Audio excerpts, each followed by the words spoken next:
the whole point of this debate is 40 years on. 40 years ago, it was a common market. Now it's a European Union that wants an air force, an army, a navy, and wants to militarily intervene. Indeed, one of your own senior MEPs wanted missile strikes to be launched against Syria until you were beaten in the House of Commons. This country, Nick, has had enough of getting involved in endless foreign wars. But these are dangerous. Whether it's you doing it or anybody else doing it, and there is no evidence. Hang on. There is no evidence that our military intervention in these countries is making life better. As I say, with you as Deputy Prime Minister, that's not the question. With you as Deputy Prime Minister, we bombed Libya, and it's worse now than it was then. And the answer to Charles's question is, I don't want to be part of a European foreign policy. The problem... But this is a dangerous fantasy.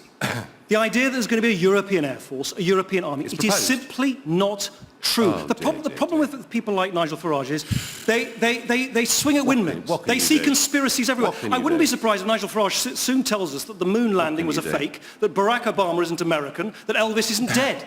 It is not going to happen. Why do you deny your union? He claimed last week that 485 million people were going to vacate the whole of the rest of the European continent and turn up in Britain, leaving no human habitation left in the rest of Europe. It's as silly as me saying that 5 million people living in Scotland might all move to Orpington next Tuesday. Right, it isn't going to happen. Nigel Farage. Nick, when are you going to start confronting a few simple truths and stop twisting the facts the way you did last week and you're doing this week? You're doing it again. You're saying that I said 485 million people would come to Britain. I didn't. I said they were able to.